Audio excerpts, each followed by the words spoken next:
Hello, everyone. Multiple sources, multiple analysts are now saying that Putin is losing the drone war and the resources war in Ukraine. But Ukrainians need to win over Trump. And my argument with that is no. Trying to win over Trump is a waste of time. Trump had betrayed Ukraine so many times at this point. It's not even funny. So I think a far more productive course of action would be continue working with Ukraine's European allies, because as I said so many times before, U.S. has become a crappy, traitorous, unreliable ally. Truly an embarrassment compared to what it meant to so many people during World War II. That said, I also agree with The Guardian's Simon Tisdall, who says that yes, Putin is currently in a very precarious position, but that makes him extremely dangerous. Putin is now like a cornered animal.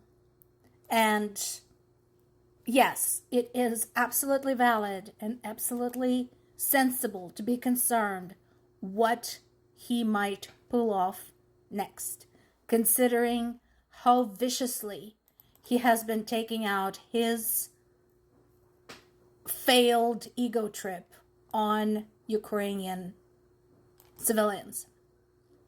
So, yes, absolutely, this needs to be taken into account. He is a desperate man, and that needs to be considered.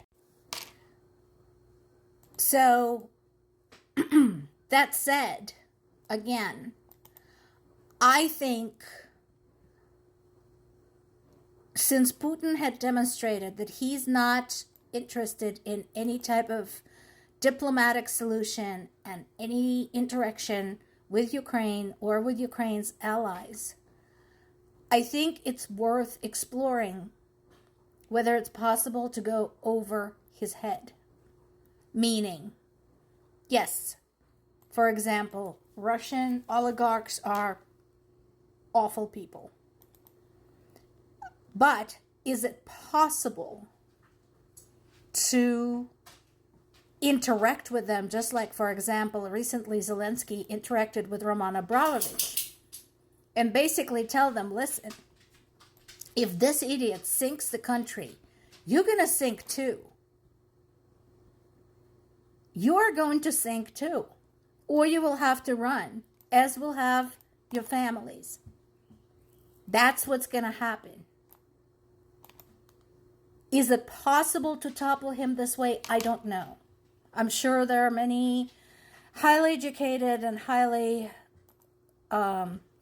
informed people who could probably cover this better. Now, I am checking with my sources on a question that has been asked, and I don't know the answer. And the question is this: does Putin actually know what's going on at the front? What's going on at war? Because there are two theories. We now have proof that there are two sets of war maps that show the progress of the Russian army. One set is a true set. Okay, so they show how things actually stand today. The other set is a doctored set that shows that Russia is taking back territory from Ukraine, and a lot more of it than they have taken in reality. So that is what I'm trying to verify right now, is which set is presented to Putin. Does he know that this is going on? And he's just lying to make himself look good and out of self-preservation? Or is he given the fake maps? Which I would wonder, like, why? He'll have to find out someday. What needs to happen? Bombs need to start falling on Kremlin? So I'm waiting to see what I hear back, and I will communicate that here.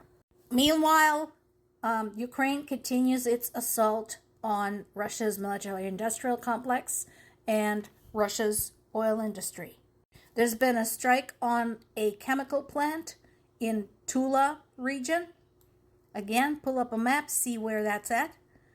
And there's been a strike on an oil depot in Yaroslavl region.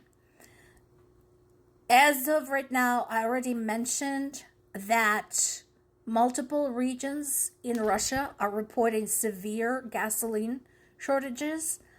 And when I talked to my parents today, my dad actually told me that they're starting to see the effects of this even in Moscow. And I told you before, Moscow gets the best of everything. Moscow should be the best protected. You know, Moscow is the one that has a lot of the things that regular Russians don't ever see. So this is serious. And as the lifeblood of this war, Russian oil, is not flowing, there is a great hope that this just might be the one to do it. This just might be the thing that puts an end to all this. More to come.